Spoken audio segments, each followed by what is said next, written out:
The ability to tumble and perform individual floor exercises well not only contributes to the physical conditioning of the student, but more important, provides him with a good foundation for advanced work in gymnastics.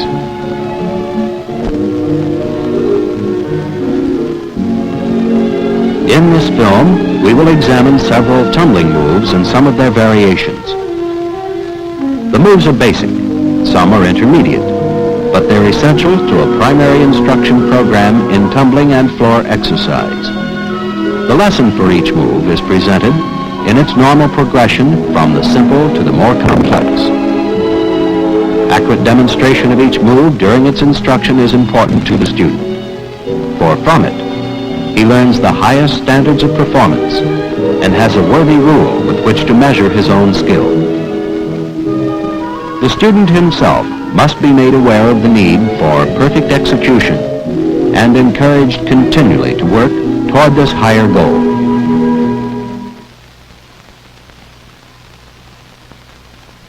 The forward roll is generally the first move the beginner attempts in tumbling.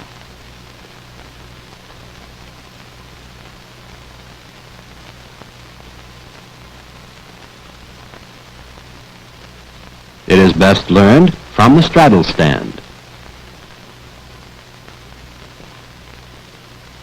The straddle allows the student to tuck the head and shoulders deeper between the legs, causing the hips to overbalance, initiating the roll.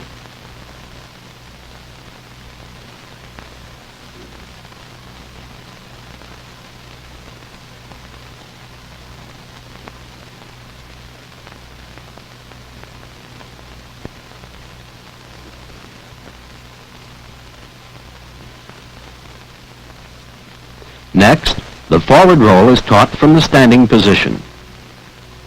Head and knees are into the chest and the body is rounded into a ball.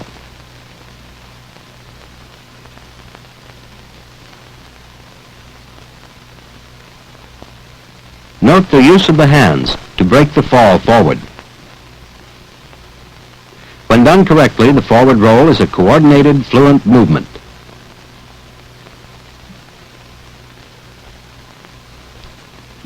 Variations of a move serve as mental relief by offering the student further and varied challenge to his ability. Here is a one-handed forward roll. The forward roll to a one-foot recovery. And forward roll pike position.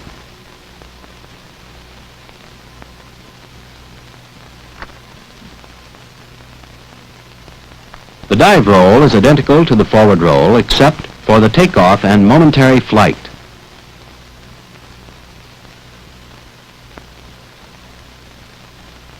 Using a rolled mat will make the student accustomed to a need for the diving action.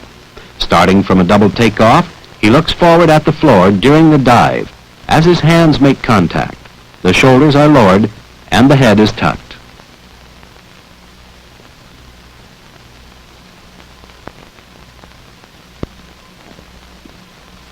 Once the diving action has been learned, a free dive roll may be attempted. For safety, a spotter should assist by placing his hand on the neck to assure the tuck.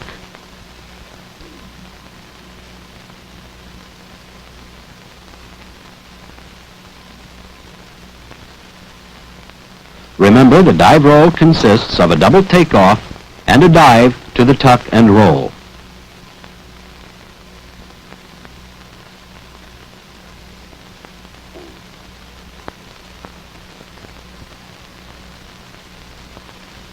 For the more advanced students, some variations.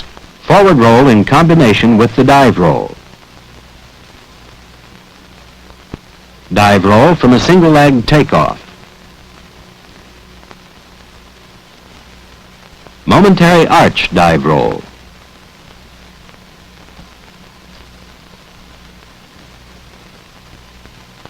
And the half twist dive roll.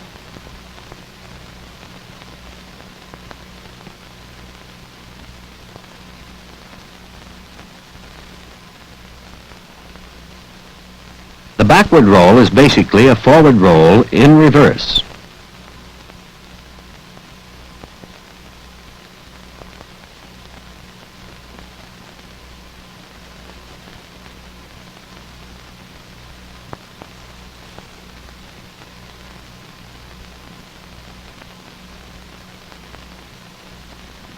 At the start, the emphasis is to keep the palms up, elbows in, and head forward. With the back rounded, maintain the tuck position through the roll, using the hands to lift the head and shoulders.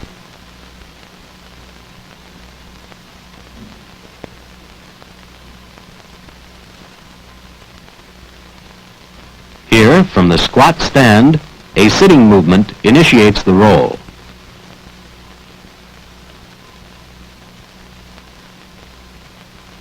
Next, in the progression of the backward roll, from the squat stand position to a squat stand.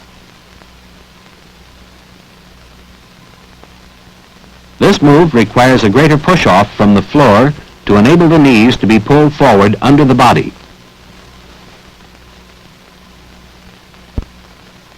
Finally, from a stand, the hands should ease the fall to the floor, and the sit, tuck, roll back, and push-off is one fluid move.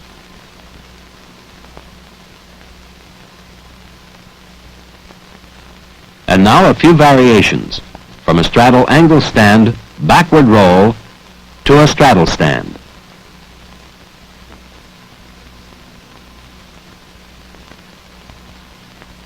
Backward roll to a handstand.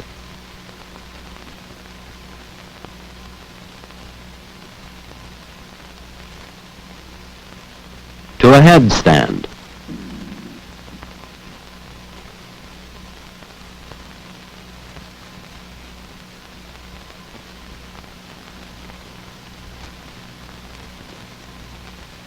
And finally, backward roll to a chest roll.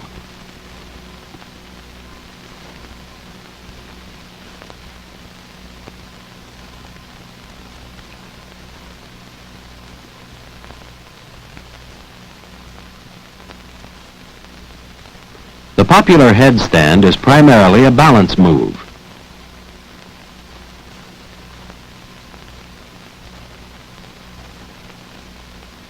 The first progression of this move is the approach. A perfect tripod base is formed by the hands and head. The student then walks forward to a balanced position, supporting his weight on the hands and head. To recover, push off with the hands and tuck the head. Fingers are spread, palms slightly cupped, and the head rests on the mat at the hairline.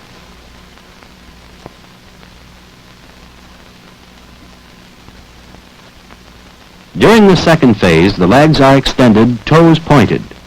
The body is slightly arched and perpendicular to the floor. The weight is centered on the hands and head, which are also used to correct balance. To recover, draw the knees to the chest, push off with the hands, and tuck the head.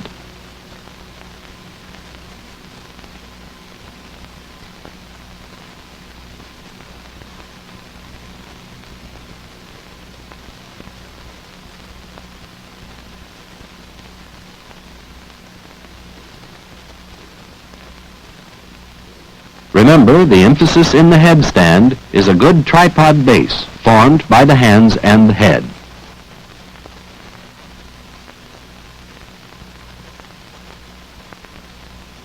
Variations of the headstand. First, from the tip-up position.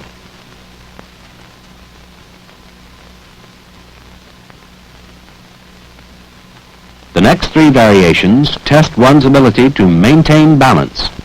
Performing a half turn,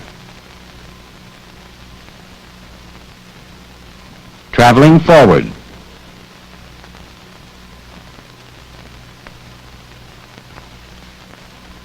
and clapping the hands once, then twice. Here is the strength move. From a pike position, press to a headstand.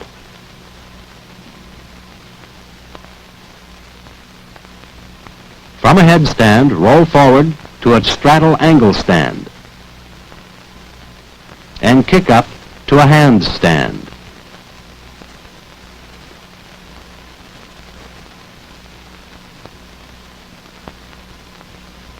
Similar to the headstand, but a more difficult move, is the handstand.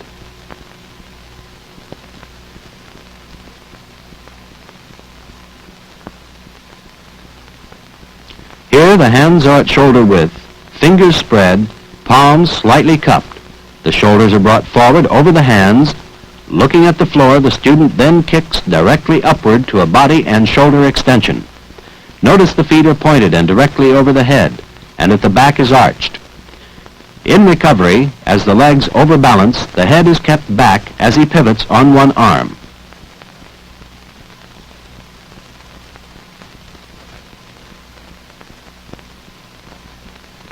The fingertips and heels of the hands are used to correct balance. The spotter assists best directly from the student's side.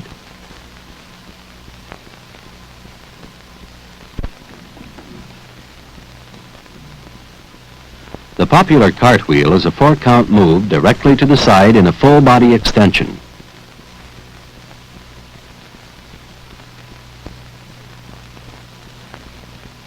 It should be learned after the handstand, since a good handstand with correct body extension is basic to the cartwheel. From this, a handstand should be performed directly to one side and continued through to a stand. It is this handstand action to the side that initiates the cartwheel. For the beginner, this trunk sway will provide sufficient momentum. Looking at the mat, contact is made with the floor in 4 successive counts. 1, 2, 3, 4.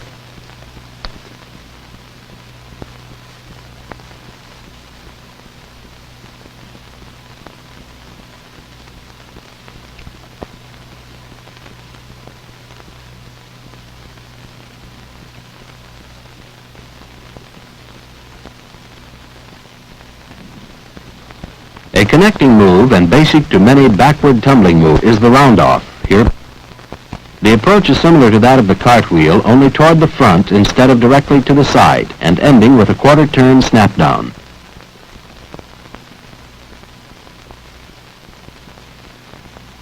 During the move, the student's eyes are kept on the mat.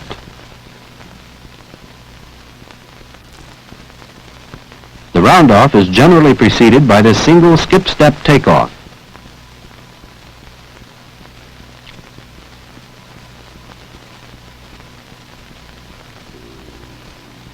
Finally, in combination, the skip-step round-off is most commonly performed.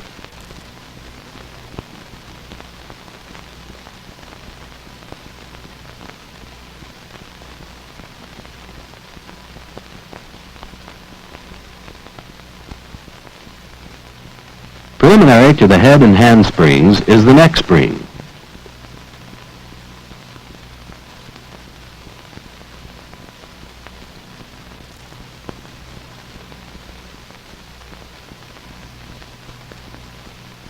For instruction, a rolled mat affords the student greater height for easier spring action. Basically, a forward roll is performed on the top of the mat. The student rolls forward on the neck and shoulders, keeping his knees straight and close to the face. As his hips overbalance, he forcefully extends his legs fore upward, pushing off with the hands, arching the upper trunk.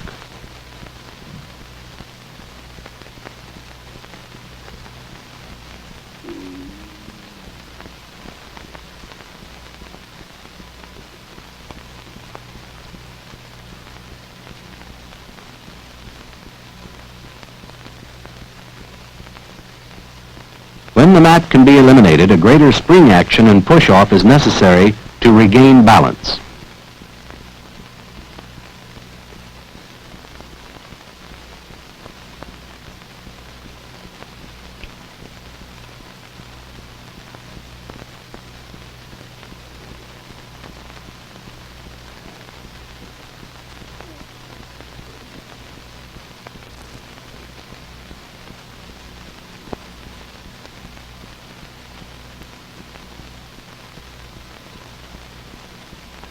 Very similar to the neck spring is the kip-up. Their differences lie only in the momentary rest on the neck and shoulders and the dipping action prior to the kip or hip extension.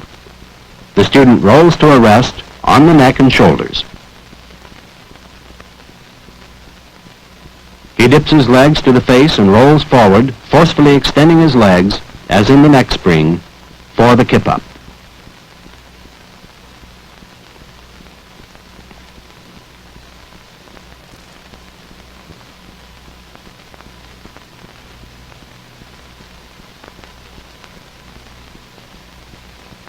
In this variation of the kip-up, the hands assist leg extension from the thighs.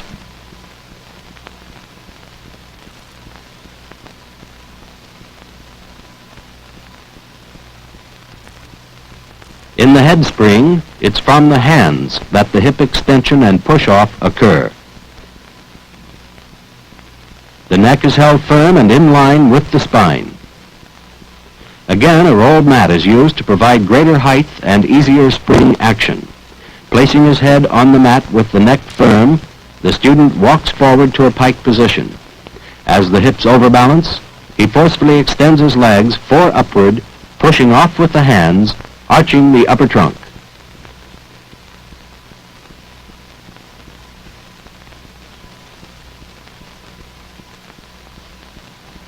Here again, when the mat can be eliminated, a greater spring action and push-off is necessary in coming up to a stand.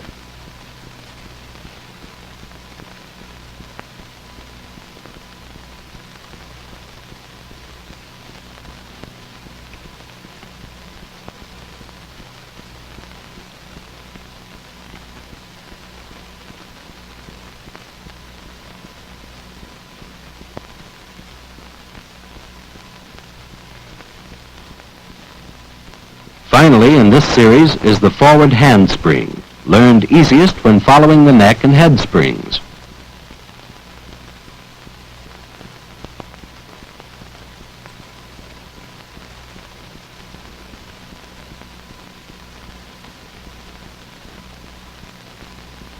A skip-step takeoff to a full body extension is followed by a strong two-handed push-off and chest lift.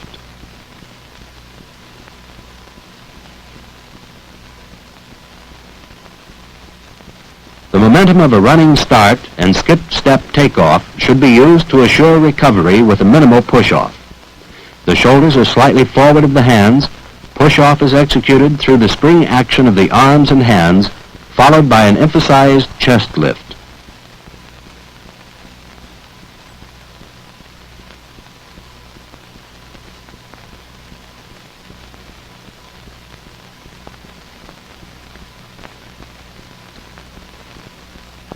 And now some variations of the forward handspring. Handspring from a double takeoff. With the fingers interlocked. Supported on one hand. And forward handspring with an immediate step out. Today in physical education, individual floor exercises are gaining wide popularity.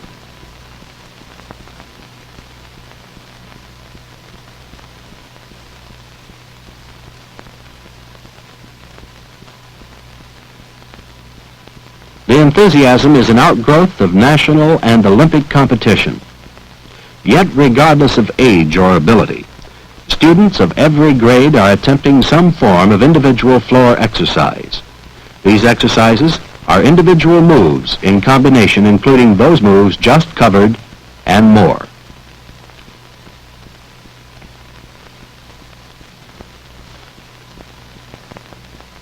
Routines may vary in difficulty, but all are executed under the same criteria of perfection.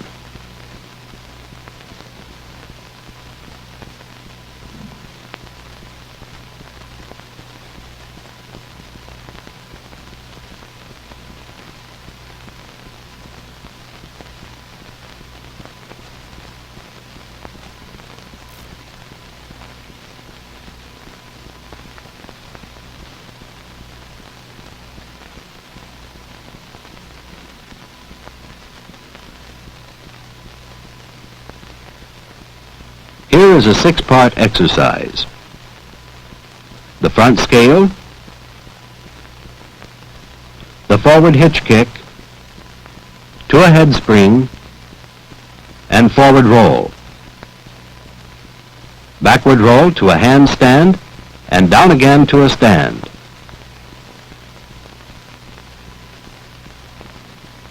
The next routine is a little longer. It begins with a skip-step takeoff to a handspring, followed by the front scale, and a handstand. A snap down to a handstand is followed by a forward roll to a stand and the Swedish drop. From the rear lying support position, he rolls back to a handstand and concludes with a skip-step takeoff to a handspring.